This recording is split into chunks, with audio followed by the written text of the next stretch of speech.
count to 3. Come with me, and you'll be in a world of Do, re, mi, fa, sol, la, ti, do. You have found Daniel Donato's Lost Highway.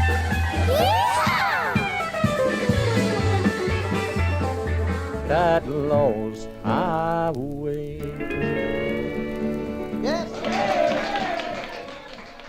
Howdy, y'all. We have arrived to the Lost Highway, the fantastic episode 50.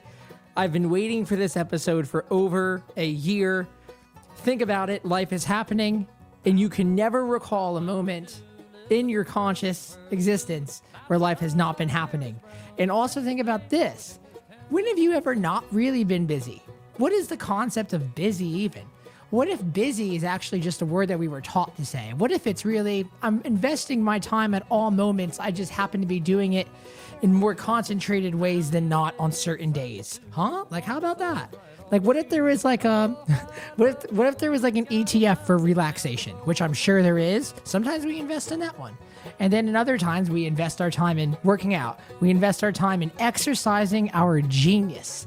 But patience, persistence, and here's a new one, presentness, I think are the key variables that allow for an optimum living experience. This all came to me when I was on a phone call today with my friend. She said, I'm busy. Like, what are you busy with? Like, when have you ever not been busy? Like, what's this concept of busy? You're always spending your time. Time is constantly diminishing in value. It's a volatile asset. Self-respect is the root of discipline. The sense of dignity grows with the ability to say no to oneself. Abraham Joshua Heschel said that. He had nice glasses that looked like you bought them at Warby Parker, is all I'm saying. Y'all should go check it out. I love that quote. Self-respect is the root of discipline. The sense of dignity grows with the ability to say no to oneself. So it's like, check this out. What if it's more something along the lines like the more that you really love doing something, the end result is not happiness, but the most amount of meaning possible, right? Think about it. There's a shadow to everything. There's a bunch of bullshit you're gonna have to deal with things in this life, and you accept the shadow if you really find meaning in them. Find the meaning in every day. Stay present.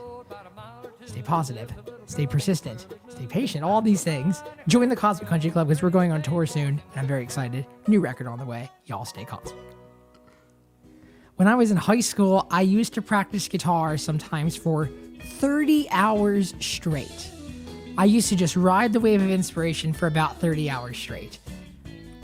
Very few musicians on a fundamental level have taught me more about the approach and the respect for the status of being an eternal student to the thing that is music than Steve Vai. He's a true sensei. I cold emailed him through my friend Brian Ball over at Ernie Ball. Shout out to Ernie Ball, Balls for Life.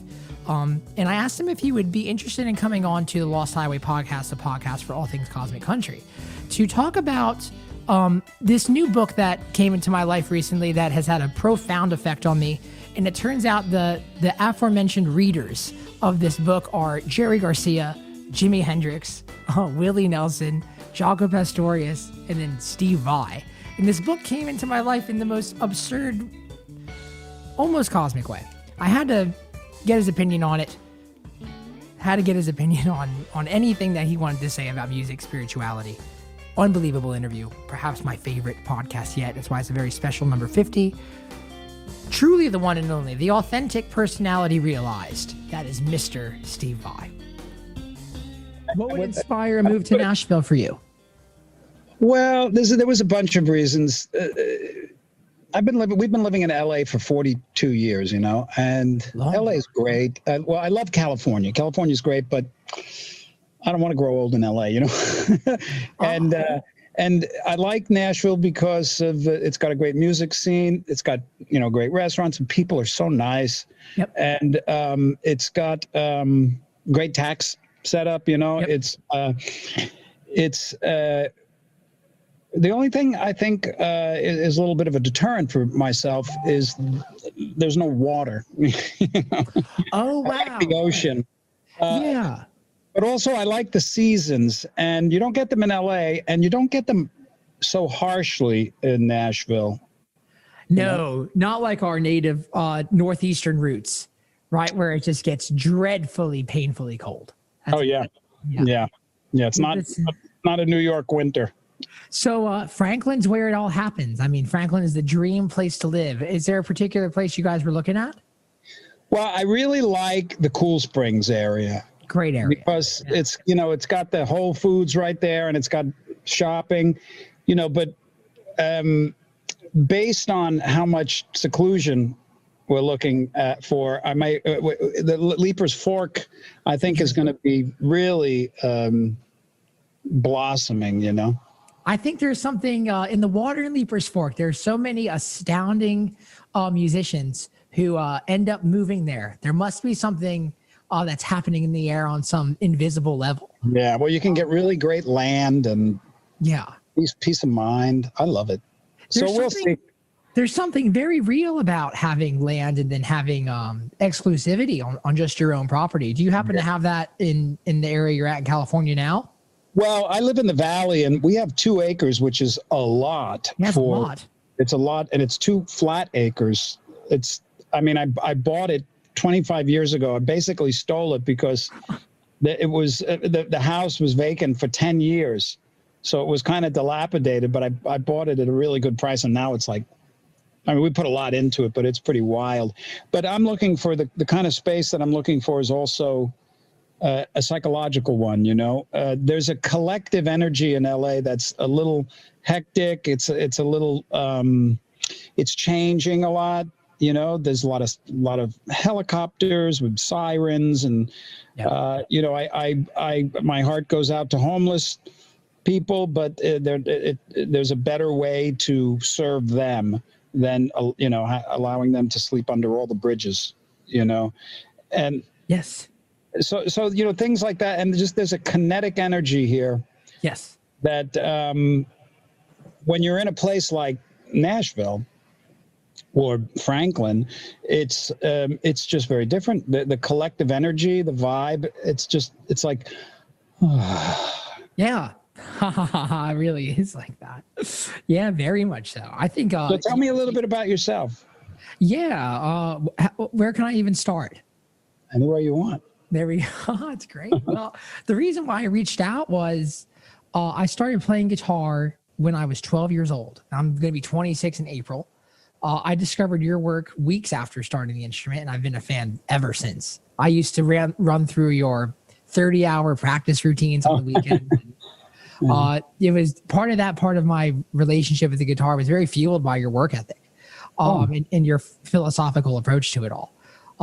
But my career got started by busking on the street in Nashville for tips on Broadway. I had an acoustic guitar, and my father had this kind of idea where, why don't we go try to make a buck at it, see where it takes us. And he stood by me, made sure nobody stole my tens of dollars that I made that day.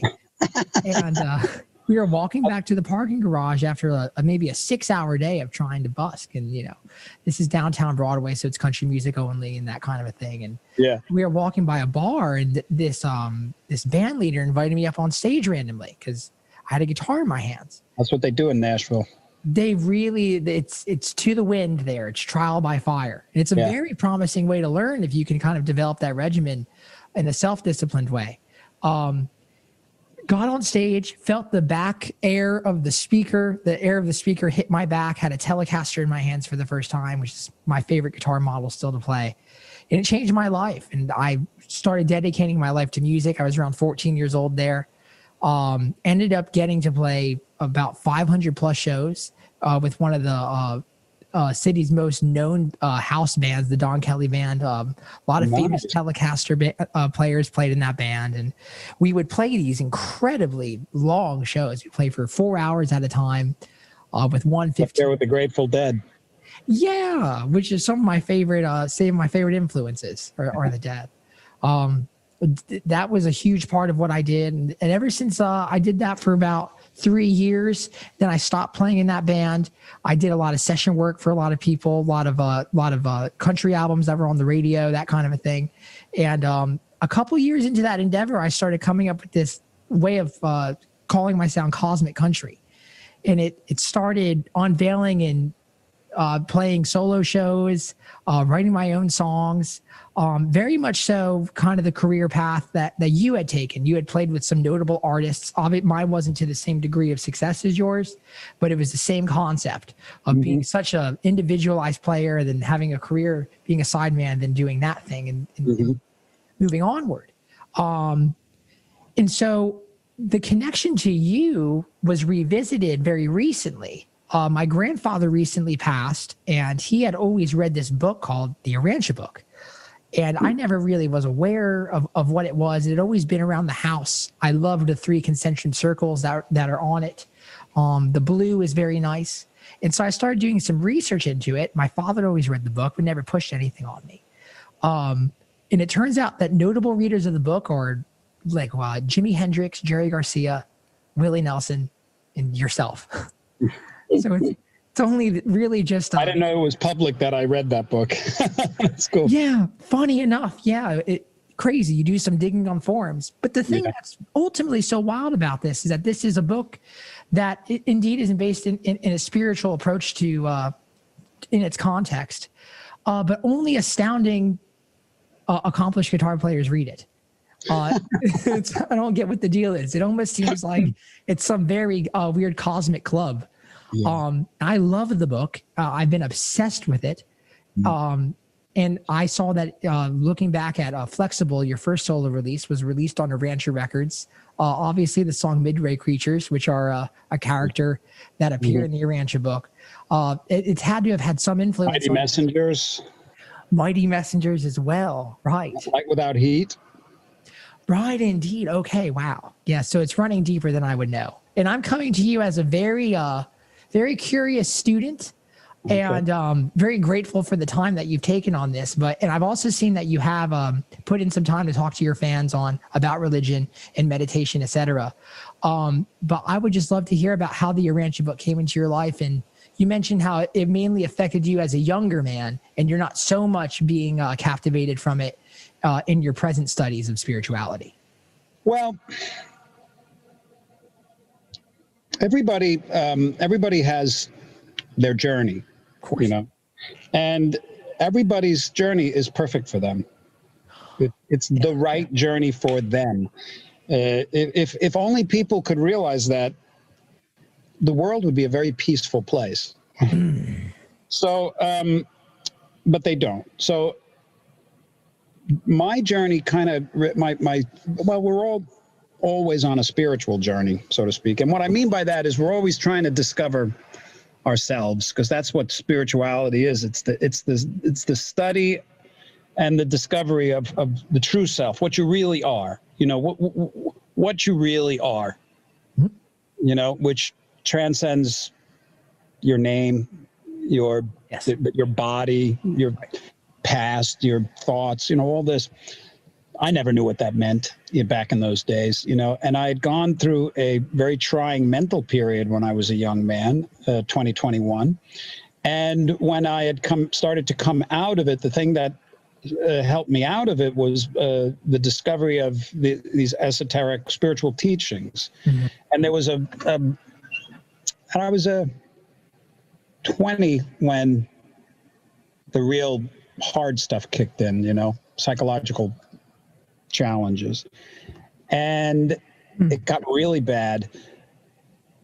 And then mysteriously, I found this book. It was sent to me in the mail. It was called The Magic in Your Mind by U.S. Anderson. And this was probably the first book I ever read that led me to the understanding that there's more to us than what we are led to believe, and that we're conditioned to believe, and that really so much of what we believe is not so much, but everything. It's just conditioned thoughts. They're nonsense, you know? Right. So, okay. So, but they're believed to the point where you feel that they're true to you. All people's thoughts are real to them, and they believe them as the truth. Right. And the study of spirituality is the study of the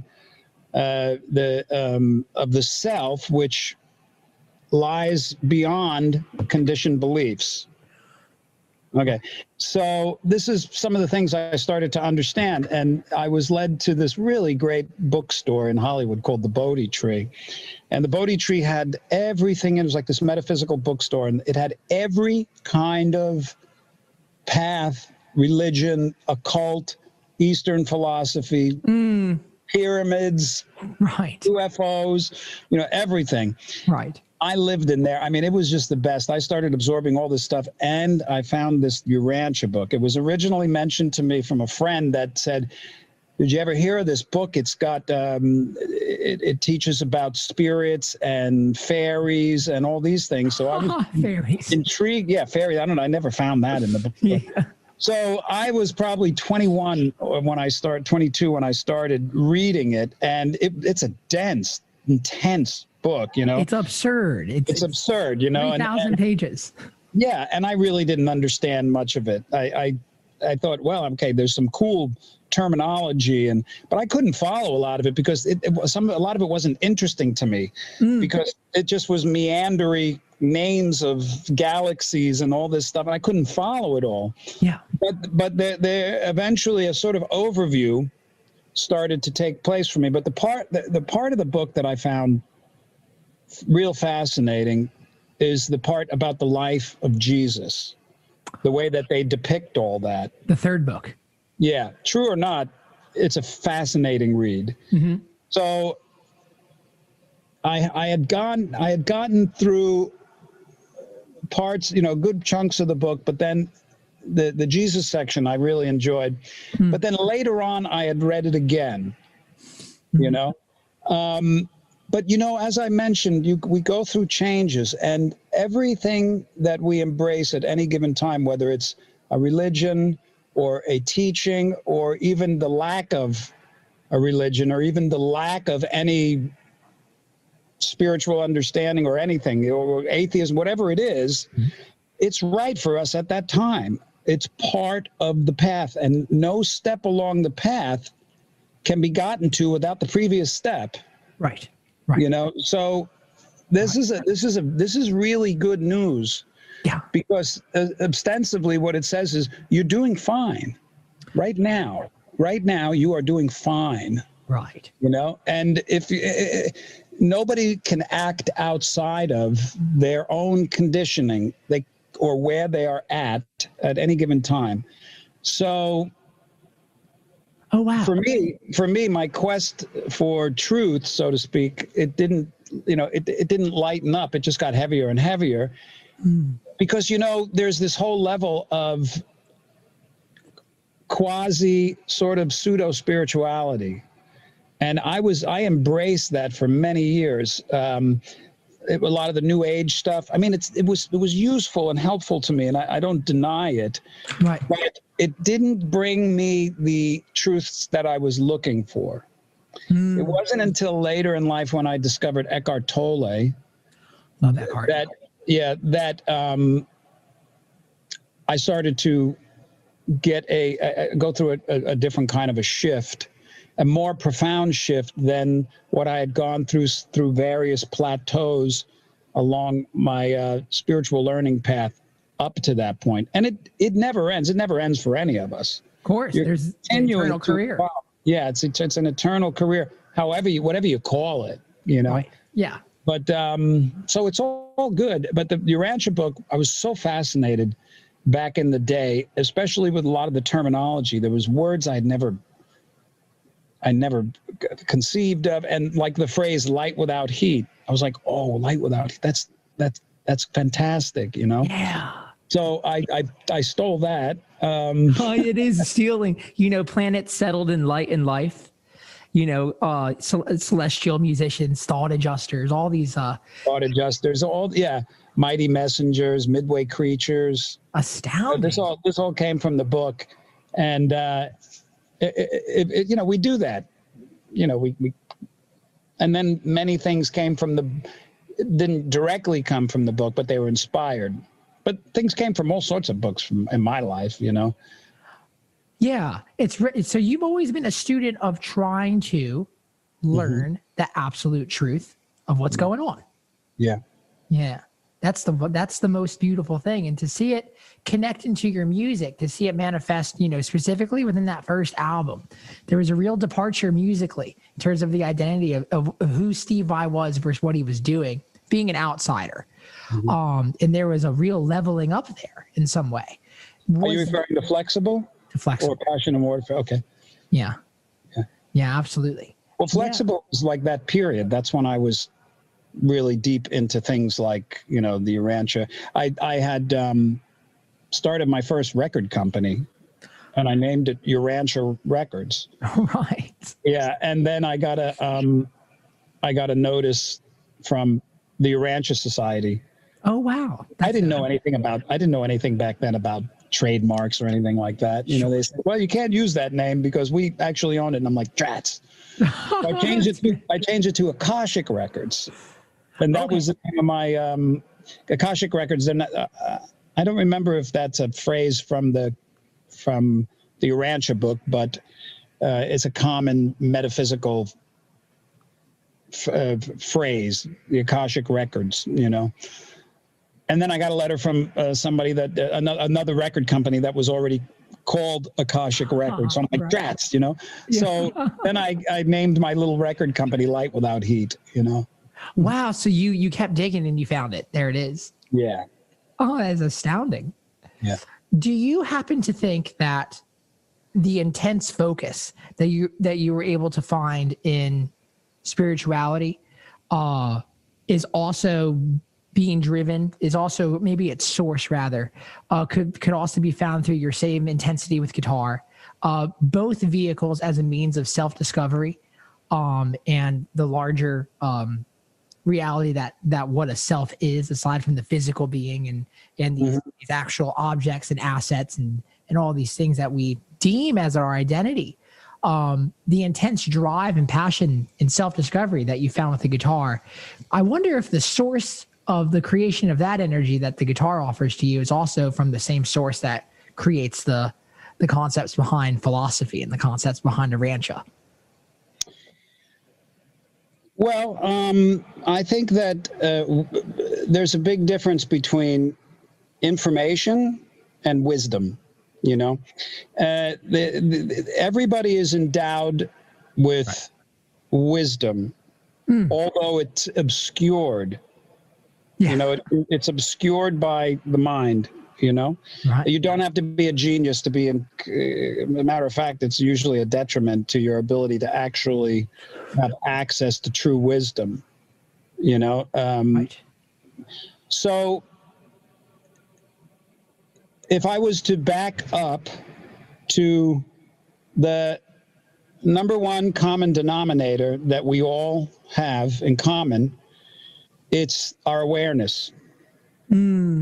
That's the one thing that we all have in common. And there's only one awareness, and it's just expressing itself through, that's one thing you cannot deny. You can virtually question anything that is in the outside world as being real or being what you think it is, but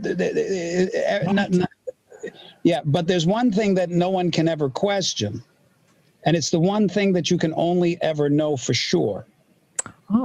And that's that you're aware right now. Yeah. You are aware. You're aware of being aware. No thought. There's no thought in that. So that's the light. I'm going to call that the light of your awareness, just your awareness, right? That's who you are. That's really who you are. You're not the body. Right. You're not your name, Right. You're not, you're not your body. That's obvious when you see a dead body. Right. And then there's the materialistic perspective that consciousness is created by chemical reactions in the brain. Yeah. I'm not even going to get into that. That's just pure ignorance, And anybody that, I won't get into it. I just, doesn't make any sense. Yeah, it's funny. Yeah, the Urantia book cut open your head and find a memory. You can't. Not a tangible thing.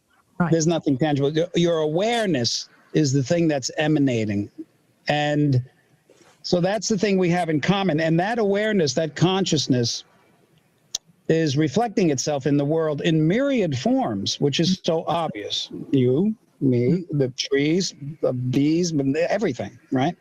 So the awareness that exists in anything is the same, but the way that it's being expressed is different.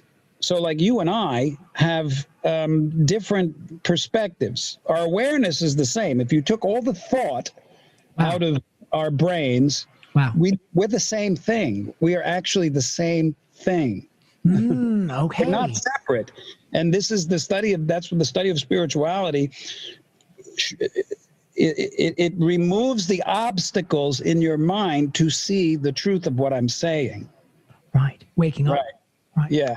So then, now to answer your question, though, I'm going to say that we all have authentic personalities. And when I say authentic personality, what I mean by that, if you stripped away all the things that you believe you should be doing to make other people happy, or any of the ways that you change yourself or change your impulses, your creative impulses, everybody has unique creative impulses. And these show themselves in every way. The way that you grow the hair on your face, the way that you're comfortable with the clothes you wear, the things you like to say. And that authentic personality is a very joyful one. Yes. There's no fear in it. There is no fear in your authentic personality. This is another thing that most people are absolutely not in touch with. Okay? And occasionally it shines through. And when people are exercising their genius, they are exercising their authentic personality. So your authentic personality makes no excuses for who you are. It loves who you are. Right. It loves everything about you, not in an ego way, like being better.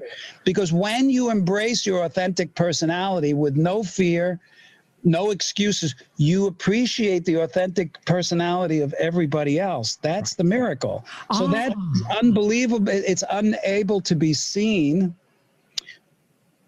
when a person is in a state of being trapped in a pseudo personality, which is the ego. You know, the pseudo personality is the ego. Oh, what a great way to that's one way. Yeah. A lot of people have different perspectives. I mean, what the ego is, but the ego is the thing in you that believes that who you are is your name. Right. It believes that you're separate from everything else. Right. It believes in the stories, the commentary in your head that you create about yourself and others, which is just a lie. You know, it's the belief in fear.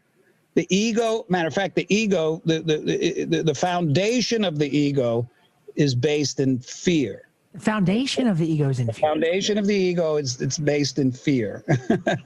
Wow. Even subtly, you know. Yeah. Now, your authentic personality is based in joy. It's based in appreciation. It's based in clarity. It's based in your natural state of being, who you're supposed to be. This is freedom. True freedom is the embracing of your authentic personality with no excuses. That's hard. Easier said than done. Very easier said than done. Yeah. But you first have to understand what it means to even say that. Right. So what I'm saying is the things that are important to you, the creative things, the jokes that you like to tell, the way everything about you that you feel is natural. Yeah. That's what you're here to express in a joyful way. It gets perverted when it becomes compromised. When you allow yourself to be in a state of stress because of the way you believe you need to change to make somebody else happy or to fit in, you're attacking yourself. You're not doing the world any good. You're not doing yourself any good. And you are compromising your authentic personality. And the result of this is depression. Yes. Okay. So, Yes. Yes. so to answer your question, Yeah.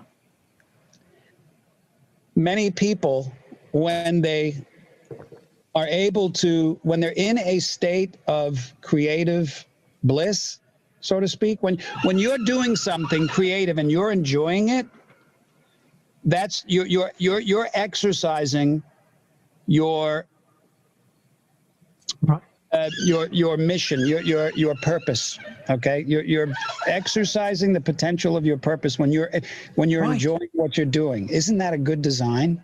When you are engaged in something creative and you're loving it, regardless of what anybody says, not letting anything detract you, not feeling like you have to change to fit in, Right. not feeling like anybody else has to change for you. The complete acceptance, that's freedom.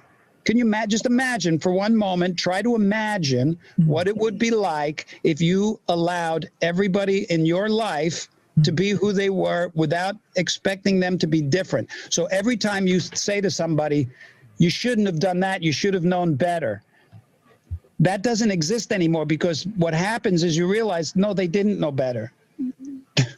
Yes, of course. They would have known better, they would have acted differently. So it's an acceptance of where people are at. You know, so when you do that, right, you're free. That's what forgiveness is. You forgive their conditioning. And when you do that, you're forgiving your own. So you're off the hook. And this enables your authentic personality to shine. And when that happens, you're fulfilling your destiny, your purpose in a beautiful way. So right. this can be prevalent in some people, in many people, you know, because your creative potential, the ego tells you that it needs to be something that's going to change the world and is going to make you famous, and so everybody can know how great you are. Right. But in reality, that's an illusion. Yeah. That's an illusion of the ego. If you are expressing your uniquely creative bliss, even if it's something as simple as walking dogs or knitting or cooking or cleaning your garage, it doesn't matter what it is. If you're enjoying what you are doing, you're expanding the universe in a positive way. Actually, the universe is expanding through you. Internally. The universe loves it when you are enjoying yourself, because that's what it put you here to fucking do. Great. And when you're not doing that, right, you're suffering. You're in a state of compromise. You know it because there's something in you that goes, ugh. That brings up a very real question, which is, so if suffering is present, that means that there's been a manufactured desire, most likely from the alter personality that is sourced as the ego in this conversation. Yeah. So how does one instill a conscientious practice at that point to almost as a disciple of joy, practice within that manner and exist with this simulation of reality through that perspective? How have you managed to do so successfully? Well, I'm still a work in progress, brother. Of course. Yeah. Okay. Right. Everything I'm telling you is helpful for me to say because it helps me to remember it, you know. Right. And I see it at work in my life, you know. Right. So you've had experience. Yeah. How do you do it? There's only one. There's the first step is the most important step, and the first step is you have to want it. You have to want peace. You have to want peace, and people don't. They don't? Yes, they're afraid of it. Most people believe that in order for, it's like love and peace and appreciation, they all the same resonance, right? Yeah. Your greatest fear, our greatest fear is love. It's appreciation. It's very obvious to see in the world. Any sign of appreciation is like a sexual advance, it seems, by people. You know, it's right. There's just a fear. People believe that if they show any sign of friendliness and affection, consideration, that it's a sign of weakness. Yeah. They believe that by forgiving, they lose something. They lose their power. They have to sacrifice something. People believe that by giving appreciation, support, they have to sacrifice something like their strength. This is the greatest lie. Yeah. And you'll never know it's a lie until you can give freely. And give, when I say give, I'm not saying the shirt off my back, I have to give all I have. Not philanthropic in that. No. It can be, Sure. You have to give your forgiveness. You have to give your appreciation, Now, forgiveness is is the only thing in this world that has any value, because from it comes everything. But you have to understand what forgiveness really is. The world's idea of forgiveness has an agenda in it. It's got a quid pro quo in it. Like, I will forgive you, but don't you forget, because I'll be calling on you. You remember that I forgave you. And by the way, I am the bigger one because I forgave. Right, my game's better than yours, right? Yeah. See how lofty I am that I was able to forgive you. Yeah, right. It's admirable. That's not forgiveness at all. Right. That's a quid quo pro. True forgiveness is the realization that there's nothing to forgive. So it's acceptance then is what it's converted. It's acceptance, because nobody can act outside of their conditioning. Nobody can act outside of where they are consciously at any time in their life. Any decision that you make or anybody makes is the only decision they could have made at that point, because that's where they were psychologically and whatever. Sure. But so when you say to somebody, oh wow, when you say to somebody, well, you should have known better, or why did you do that? Yeah. You could have done something else. You should have done something else. Oh, what you're saying to them ostensibly is, well, don't be black. Don't be gay. Right. Don't be short. Why are you, why are you tall? That doesn't make any sense. Aren't those variables though outside of our control as opposed to but you're suggesting that at this point that a lot of our behaviors are not fully within our domain of control because we're not fully aware and conscious. Much of the behavior of humans are based on the conditioned thought patterns that run through their mind, because any action that you take in the world starts with a thought. Right. And wherever your thoughts are conditioned, you inherited them. Right. And based on where you're at in the level of consciousness or awareness of reality, you will take the things you hear and create mental stories and commentaries that become your truth. Right. They become the world you see. You look into the world through your conditioned thoughts and create a unique world that you only see. Right. Pseudo sense of reality, but it's not true reality. So when you start to recognize these things in yourself, because it's the only place you can recognize them, you start to realize, well, okay, let me back up a little bit. Sure, so you asked me, how do you find this? You have to want it. And the way that you want it is that you don't want what you have anymore because it's too hard. So suffering is your greatest spiritual teacher. That's Eckhart. Oh my. Yeah, that's Eckhart.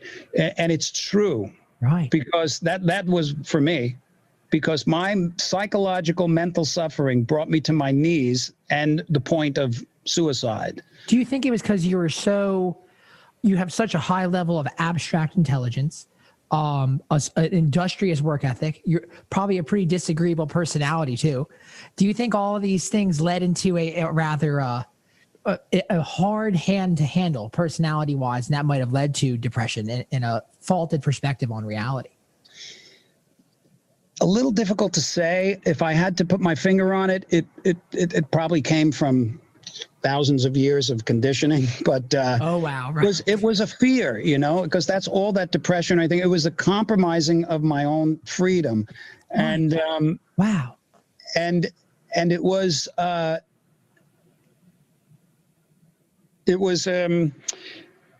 it's hard to say, because it's basically it was at its core, it was just fear.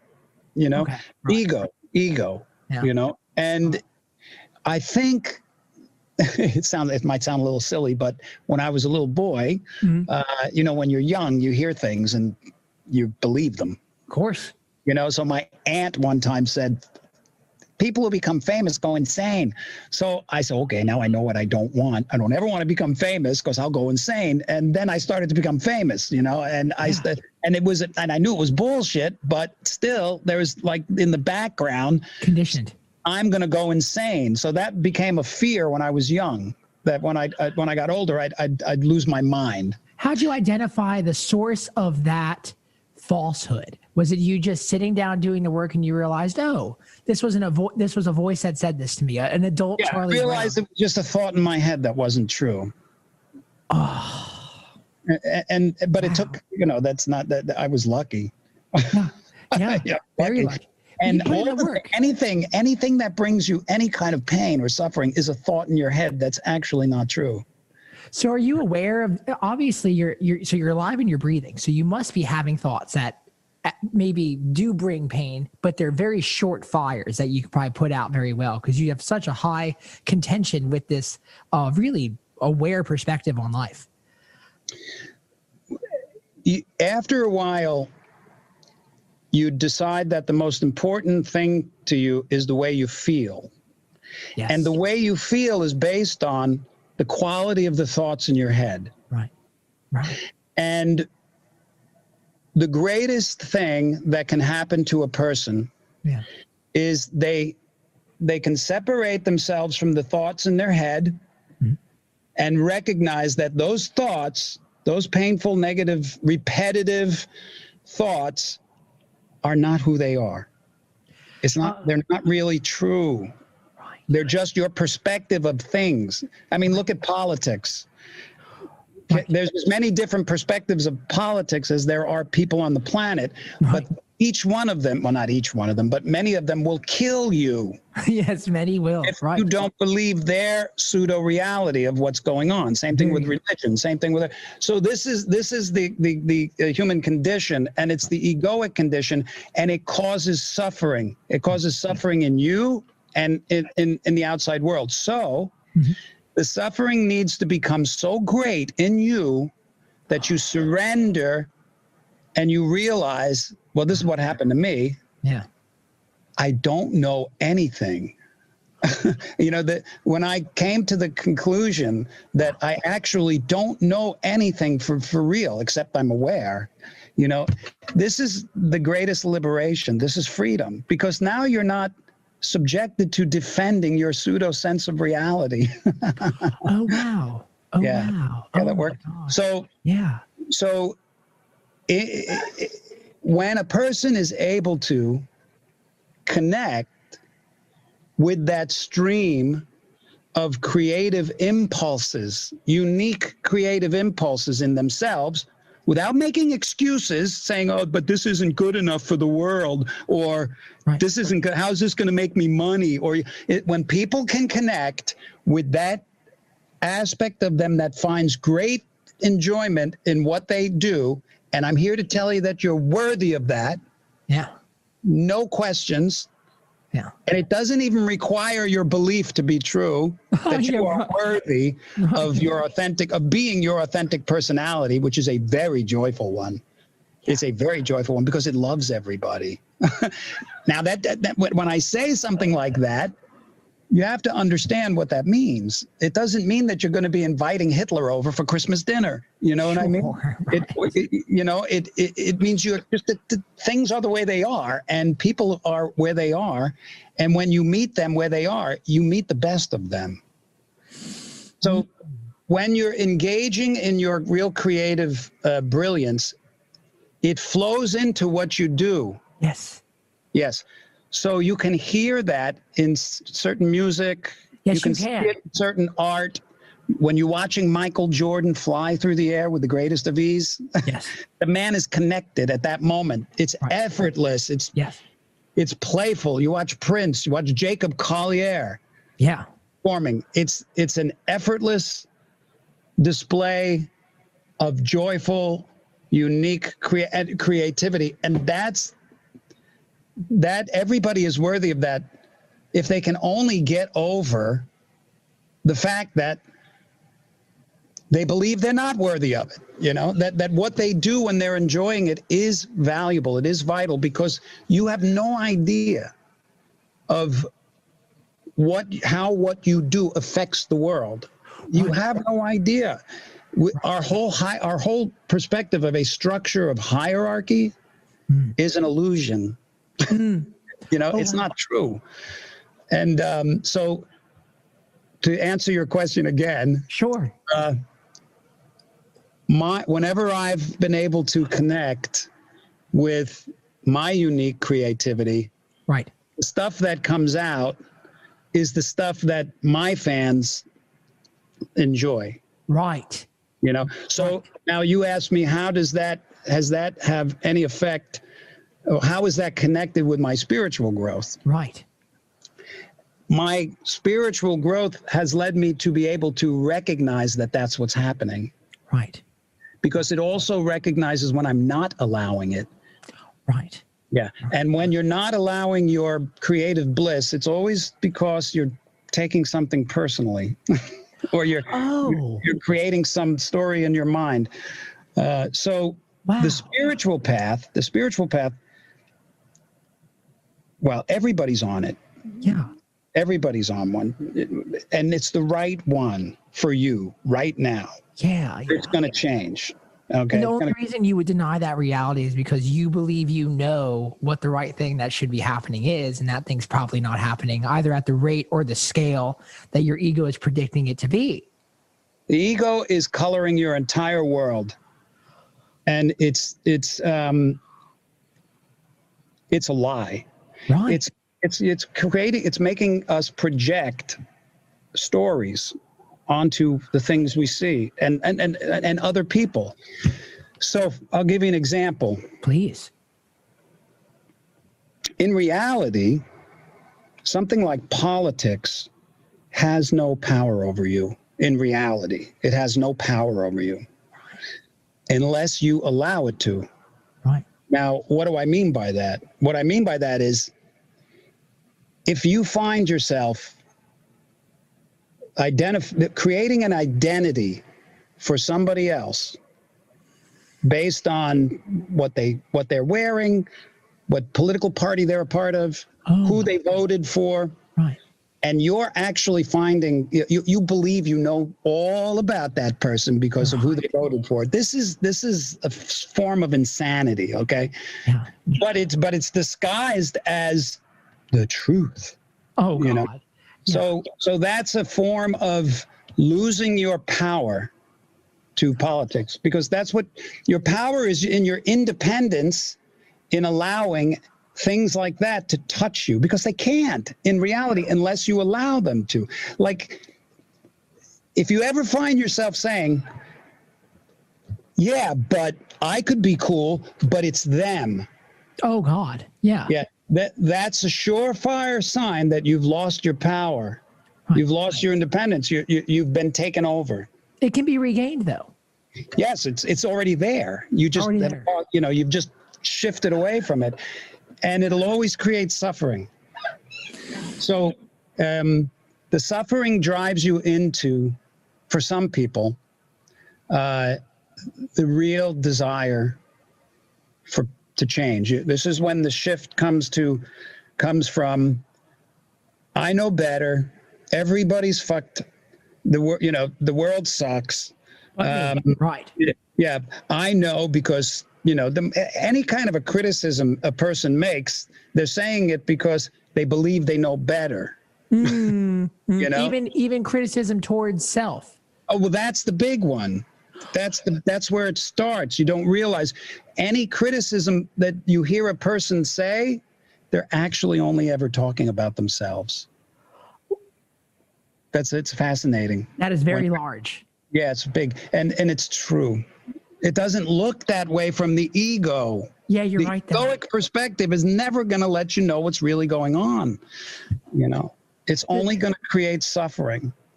And that's its purpose, and it has a very valuable purpose. It's the cocoon that the that the caterpillar needs to bust through to become a butterfly. That's your ego, is the cocoon. It's necessary. Challenge is necessary because from it comes your growth. Yeah. Yeah. So you're doing fine, you know. Everybody's doing fine, you know. But that's astounding. Yeah. What is to answer your question again? Please. Yeah. The spiritual growth that I've been able to recognize within myself, and it's always changed. It's like there's like an onion with layers, you know. Right. Has enabled me. This is important. Okay, it's enabled me to recognize the value in me being my authentic self. Right.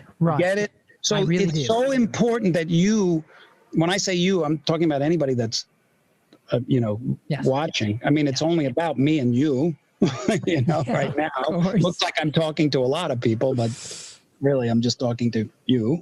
Yeah. So when you're able to recognize this, you see the value in being yourself, right?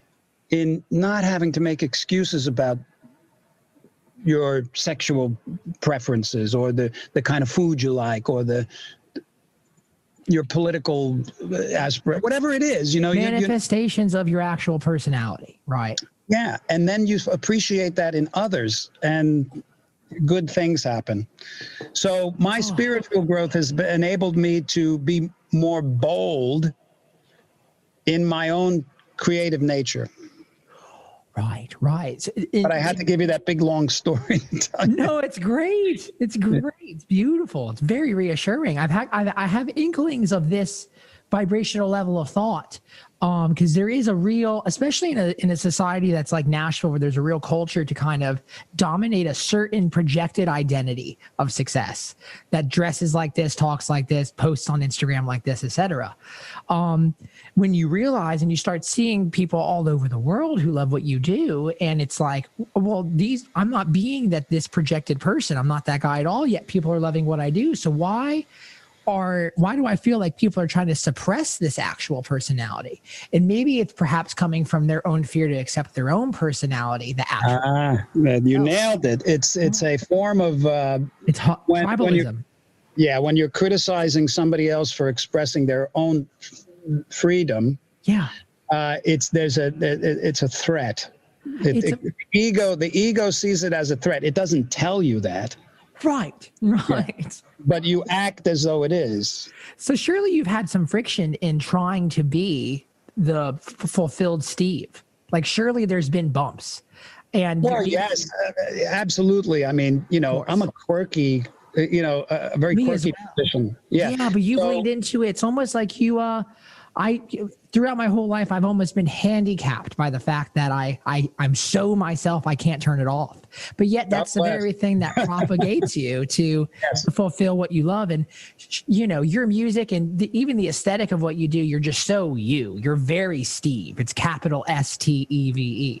And that's a beautiful thing. And so it may be I recognize that in yourself, and you're farther down the trail on it, and it's such a beautiful thing to see it work out, and the bravery that you've probably had the whole time. Or maybe it's not bravery, I'm not sure. No, that's a good point, Daniel, because at times it's I've tried to change, right? Because it's like, well, okay, I have to do this now, and people are saying that I look funny when I move or I make funny faces, and I know it's really awkward, and I don't play the blues like people accept. And let me try to change. Let me try not to move that way.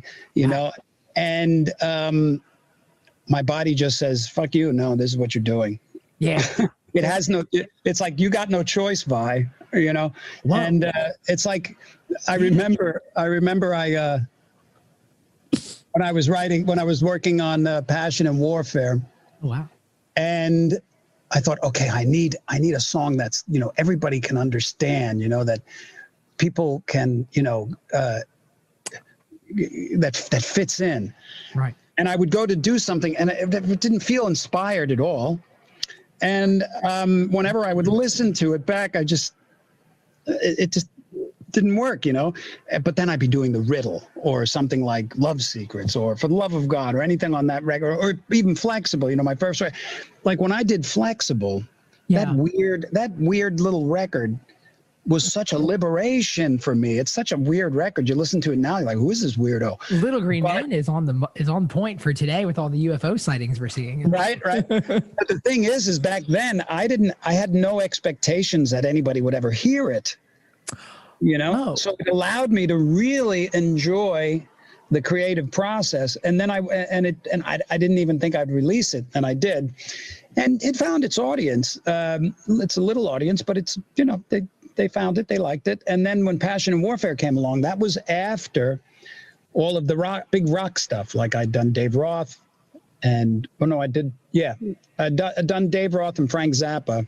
Yeah, but when I had done, and I was working with Whitesnake, but when I was doing Passion and Warfare, although I enjoyed my contribution to those other bands, I really enjoyed what I was doing. Yeah. It had parameters, but I was happy to work within those parameters because I'm a rock musician. I love rock music. I grew up with 70s rock music when I was a teenager, you know, so anything that resembled my ability to be like Led Zeppelin, you know, or Jimmy Page, you know, sign me up.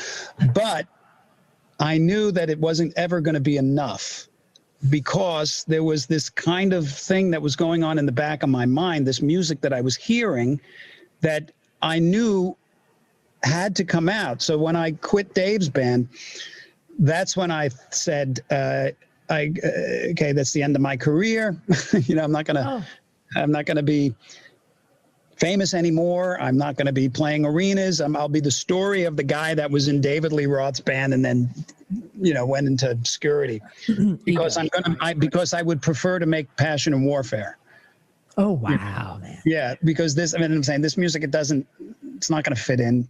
There's nothing like it. Matter of fact, when I delivered it to the record company at the time, which was Capitol Records, they had released Avia Musicom, which was a very successful Eric Johnson record. Yes. And the guy, Simon Potts, he actually called me up and said, I don't know what this record is. I have no idea how to market it. Right. It's not Eric Johnson. We're not going to market it at all. We're going to put it out. And we're also, you know, the $300,000 we were supposed to give you, we're only going to give you 150, you know. And because I had no desperation, I had zero desperation. What do you mean, like also, in a financial sense or also in an artistic, in realized sense? Well, in feeling that I needed to compromise when it didn't feel good. You know, it didn't feel right. What he was saying didn't feel right. How much of a euphemism, I wonder, too, on an Urantia level, is saying doesn't feel right? Perhaps there's, you know, as they say in celestial musicians, like there's waves of the soul that are also that mortal humans physically can't feel, compromise, or sense in any way. You not feeling right, perhaps you're just so in tune. Maybe it's like that thought adjuster connection of you really just being a disciple of fulfilling your authentic personality. Could be. If I was to try to verbalize that, I'd say you mentioned thought adjusters, which is the terminology from the Urantia book. Mm-hmm. That the way I equate that in maybe some other terminologies would be Holy Spirit, sure. Better judgment, right. Your guide. Some people call it guide. Guardian angel, right. Guardian angels. Right. Some people just call it, if you're complete atheist or whatever, you'll just say, it's where my better ideas come from.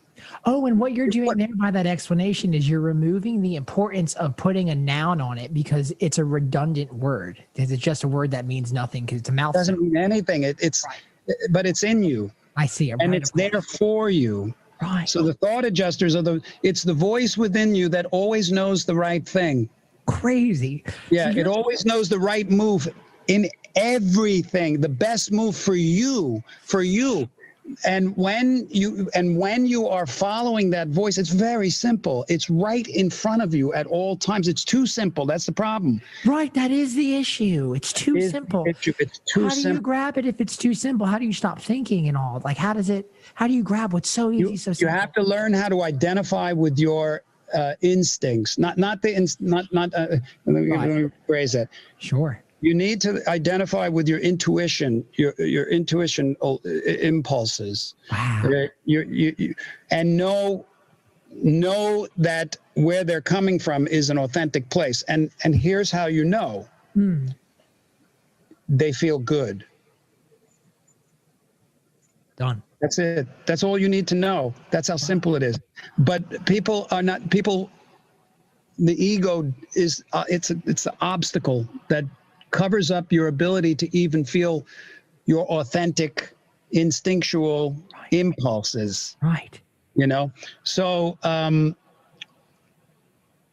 what was the question again? Yeah. The thought adjusters or your Holy Spirit or whatever it is always giving you, but it can't do it for you. That's the thing. You are free to create, to make the choices. You're the only one that can make the choices. Wow. And the thought adjusters, or they'll never ever stop giving you the right answers. The answers come as just impulses to do things, or from something somebody says that you're listening to, right? Something that you see, or an event that happens that if you're able to look at it, right, from the perspective of clarity, from a state of presence, you will see, and it will guide you to the best things for you. If you are in a state of fear, all bets are off. That fear creates thoughts that are the obstacles to the messages and impulses that come from you, from the core of your being. Right. Non-conditioned being. Your unconditioned being. Good way to put it. Thank you. Yeah. Wow. So you get 150,000. You're supposed to get 300,000. There's the expectations I can't even imagine socially at the time with what you were doing in the guitar world, and to make that move. Well, I kind of turned my back on it. It all seemed too impossible to me to worry about. It was just like, what am I going to do? Try to be the best? Doesn't make any sense. I know this. I want to play this song. This song makes me feel excited. Right. When I visualized Liberty or any of the songs on that record, I lit up. I lit up.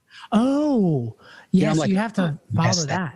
Yeah. And that's your guide. That's your only fair guidance in the world. And you are worthy of following it. People don't think they're allowed to do that. Yeah, that is the thing. That is the memo. Guilty. They feel guilty.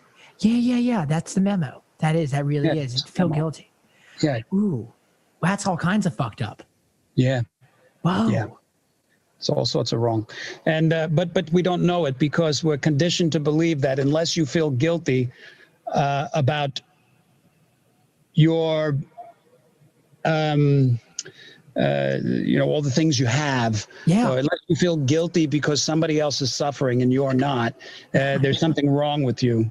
This is a very distorted way of thinking. Very wrong, especially in regards to race and all the dialogue that's happening right now, where you should feel wrong if you were born a certain race. It's like, absolutely. It's all a form of insanity. Yeah. Yeah. It's not. It has nothing to do. It has nothing to do with your true purpose in life. Yeah. Your true purpose, your authentic personality does not recognize race. Right. It doesn't recognize that, any of that stuff. It doesn't even realize you're working with a girl or a boy or a girl boy or a whatever. It doesn't care about any of that stuff. It's reaching out to people's creative instincts to connect with them and be co-creative. That's what you're here for. That's what's actually happening. But the ego separates and it says, you're this and you're that. And like the whole race thing, I mean, I usually don't get into it because I don't look at it, I don't recognize it. Same here. It's like you become a victim by your own doing in your head. You create the victim mentality yourself. It's not in the outside world.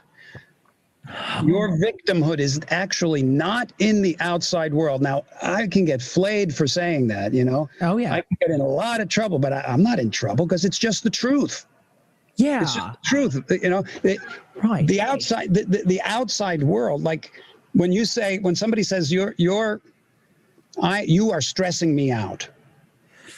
What they should say is, I am allowing myself to feel stressed out based on the things that you're doing. You're right. Yeah, Right. You're the only one that can be a victim. Because they're not in a state of acceptance of others around them because they Right. Now somebody would hear that and they'd say, "Oh yeah, but what about the children that are getting raped and all this?" That's another story. Right. But there's the same thing applies in a sense. Right. You can go through horrific situations in life. Right. And you will be taught that you are a victim. You know, you can be taught now, or you can be taught that this happened. Wow. It wasn't fun. Whoa. You know, but it's not happening right now. Wow. And there's things that very few things in your life you can look back at. Yeah. And say that they were really bad. I mean, you can't judge. You can't judge things that have happened because you can't. It's not that you shouldn't. You can't. I'll give you an example. Sure. Have you ever looked back at something you've judged a particular way at one time and then judged it differently at another time? Constantly. Absolutely. Yeah. So all bets on your judgments are off. Yeah, right. And also it means that in order to judge anything, you have to know all the events that happened before that and how those events affected people's lives. And then you'd have to know how the actual event that you're judging is affecting the people's lives around you. And then you have to know how that thing that you're judging affects situations in the future. You know, who can do that? I'm not aware of any person that has the ability for that. Your authentic personality can be guided through those things because your authentic personality isn't judging. It's allowing.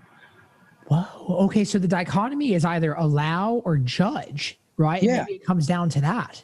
Yeah. I mean, you know, you could say, it's like I had a friend whose garage burnt down. Okay. In the fires. Yeah. Yeah. And in the garage, now, of course, people lost a lot of things in the fires, including lives, you know, but I'm just talking about a particular situation where he said, my garage was burnt down. And I said, well, what'd you have in it? Well, I had a lot of old papers. There was, what was of value? What was in there that was of real value? Well, I had a box with photos in it, and there was some photos of my brother who had died, you know? So I'm like, okay. So I saw your garage. It was a piece of shit. You needed a new garage. Did you know that? I mean, your garage was falling apart. No wonder it burnt down. It wasn't from the fires. It was from a cigarette. Oh gosh, right. So I'm like, so now let's look at it. The insurance is buying you a brand new, beautiful garage. There was a lot of stuff in there that you didn't want. Now you don't have to worry about what you're going to do with it. And oddly enough, certain things survived. And one of them was a box with those photos in it. No way. Yes. Oh, wow. So wow. It's your choice on how you want to, on the perspective you want to give to any situation in your life. It's funny. It's unbelievable. And then the way you feel is going to be based on that perspective. And the way you feel determines how you act. Exactly. And the only thing that really matters are actions. No. The only thing that matters is the quality of the thoughts that you think, because that comes before your actions. Right, indeed. Right, indeed. Wow. People talk about, seeing, there's great euphemisms in songs. The Carter Family, stay on the sunny side. And really, you're coming at it from a place that's a little bit more like less colorful, which is very just matter of fact and plain, which is either judge or accept. So when the question that leads me to have here is when you have shitty thoughts, when you have thoughts that are not efficient, rather, when you have thoughts that are coming in from a wavelength that are egoically rooted. Hang on 1 second. I'm sorry. Oh, sure, please. I'm doing an interview. Do you have those letters from Mikey? Yeah, right here. Oh. Thank you, buddy. Thank you. Okay. I'm sorry. Oh, that's fine. And I'll let you go too whenever you got to leave. Just let me know. I got a little time, a little more. Yeah.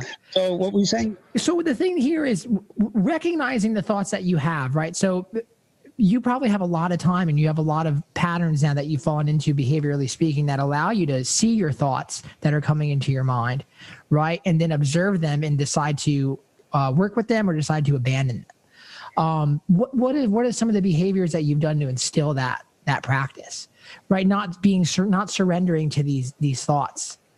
Rather, well, it's based on the situation, because some situations are easier to forgive than others, you know. So as you go through life, you realize the more that you're able to forgive things, and remember, when I say forgive, I'm talking about just looking past, you know, just like, you know, that's okay. I don't, you know, it's all right. You know, so the more you're able to do that, the more peace you have. Right now, people, it's a slippery slope. Yeah.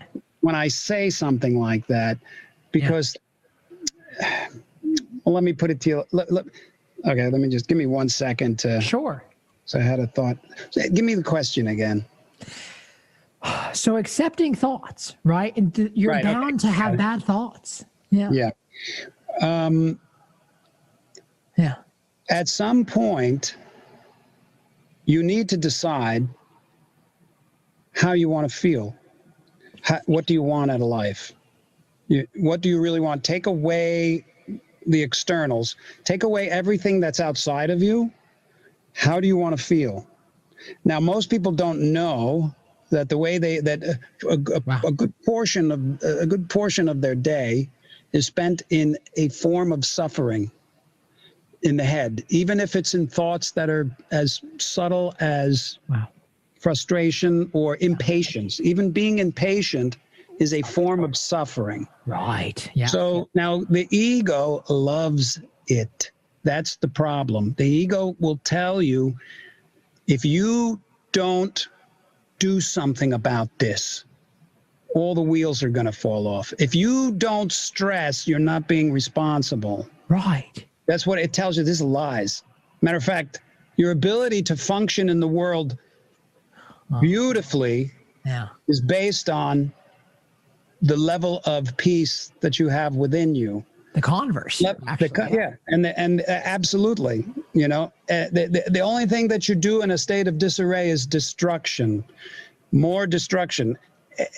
Anything you fight, you create more of. This is one of the grand illusions. People, I have to fight. We got to fight for this. We got to fight for this. We got to fight for our freedom. We got to fight for this. No, you just create more of whatever you're fighting. This is so obvious. But the ego says, no, if you don't fight, you're not being responsible. Right. But your authentic personality says, there is a much better way, and you can find it. Just ask me. Oh, my God. Yeah, but people don't ask. They don't ask themselves. I'll give you an example. Yeah. A solution, a true solution, an effective solution, has its results as a win-win for everybody. There is no loss. There is only gain for everybody. There is only well-being and abundance for everybody in an effective solution. Okay? So, how do you find an effective solution? Let's take politics, you know. It would seem virtually impossible. People say, well, you're dreaming. How are the Republicans and the Democrats, how are they going to be able to come together and create a solution that everybody is happy about? You know, it seems virtually impossible. Yeah. Well, as long as people are functioning through their ego, it is impossible. Right. But the way to find an effective, and if you don't find an effective solution, the problem just keeps repeating itself in different forms. That's called history. Yes, indeed. French Revolution. Right. Yeah, the French Revolution is no different than, you know, it's just a different form. It's a different episode, right? It's a different episode, different actors, but it's the same. And until an effective solution is reached on any given thing, this is karma. This is what karma is. It's just the repetition of thoughts that manifest a particular way in the world. Right, of course. You know? because that's what karma is. It's the manifestation of thoughts, you know, and Wow. yeah. So when in order to find an effective solution, because people don't want that, especially in politics, they want that. Yeah, they want to. They don't want that. This is obvious. They want to win at the expense of anything. Right. As freaked out, as nuts as I've ever seen it. But this is what's happening.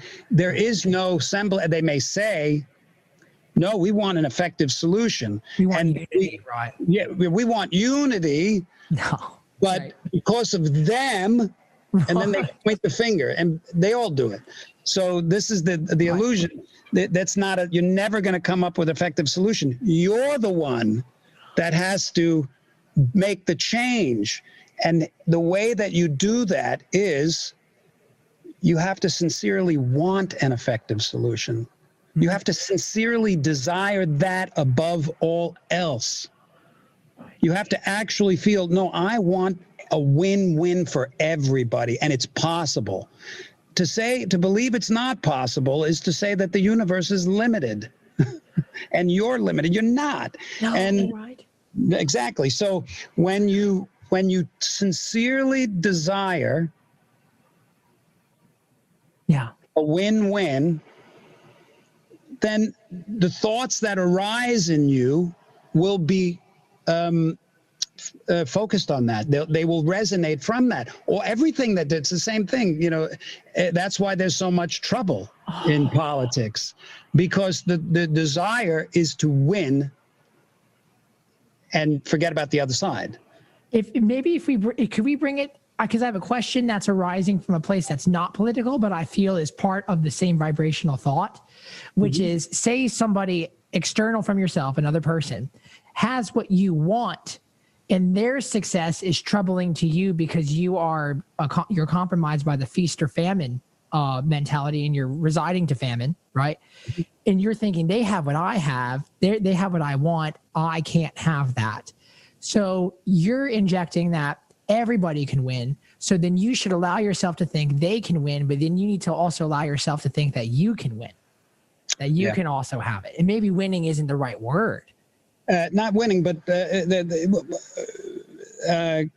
being co-creative, you know. Co-creative, it's a co-op, right. Co-op, yeah, and one of the ways to do that is to appreciate the success of others, support it, applaud it, be happy for them. Right.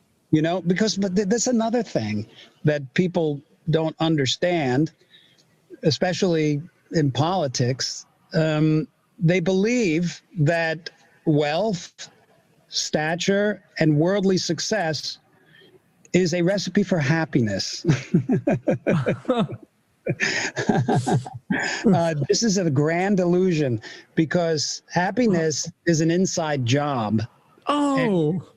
And it doesn't require it's not joined at the hip necessarily with the amount of things that you believe you own, including money. It does, because you.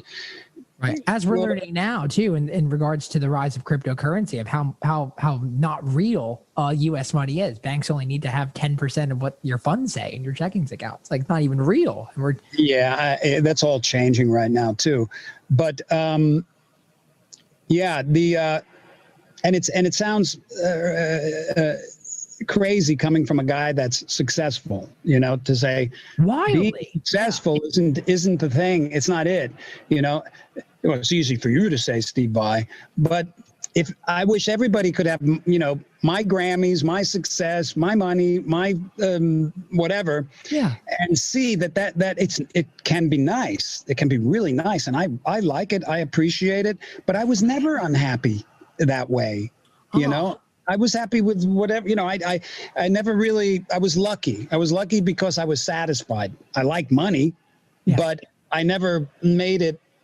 Oh, there were times when I would, okay. There were times where I would chase it, and I would always fail. Oh. Always fail. But when I would do things out of passion and enjoyment, like the creation of the gem guitar, right, simplicity. There's nothing brilliant about it. It was just, I know what I would like. I would like this, and boy, wouldn't it be great if I had this? Yeah. And this is just for me. And it was innocent and powerful. And innocent, powerful, very two contrasting words that our Western society would not normally put together. Exactly. Right. That's the innocence of brilliance. It's powerful, and it's so simple, but it's believed that it needs to be complex, and that's anything that I've ever achieved that was worth its weight always came innocently and organically. So I know many people that are very wealthy that are miserable. Sure. They're constantly in a state of complaining about something. And I know some wealthy, I know a lot more wealthy people that are very happy. And I know poor people that are very happy. Yeah. They don't want to have anything to do with that stuff. So it's an inside job, really. Your success is not based on what the world believes success is, but true success is based on the level of peace that you have within yourself. How could anything be more important than that? Right. It's the factory. It's generating all the thoughts, which generates the behaviors, which generates exponential effect in the universe, in the world. Yes, and if you don't have that, you can't share it. You can only give what you have, and for those that you love, you can only give them that when you have peace. You can only give them peace when you have it. Otherwise, you're giving them your egoic beliefs on the way they should be in order for them to be happy. This is so insane. Insane. Oh my Lord. Beautiful. It masquerades as good intentions, and that's one of the difficult things to see. How so? In that I believe that I'm just using this as a abstract. I believe that my children need to do this, and this in order for them to be safe and happy. And I need to explain to them all of the things that they shouldn't do that are going to damage them so that they won't get damaged. It doesn't work. It doesn't work. They have to make the decisions themselves. And everybody has to make. Yeah. So you have good intentions, but you're actually thwarting you're compromising their sense of freedom to make their own choices. And this never works. That is the one thing that will never work in any situation, whether it's religion, politics, or being on a football team, or anything, is the compromising of your freedom. It never works. And you're doing that when you are in fear of your own creativity, when you're afraid of not fitting in, when you're afraid of being yourself, when you feel that others need to be different in order for you to be happy. That's a direct compromising of your freedom, and it never works, and it leads to depression, and it's not worthy of you. That's not what you're here for. It's okay to be happy. It's okay to be your authentic self. It really is. Matter of fact, if you don't, you're going to suffer. And make others suffer. Yeah. And make others suffer. Beautifully said, Steve. Thank you so much. Thank you so much for the time and the sincerity.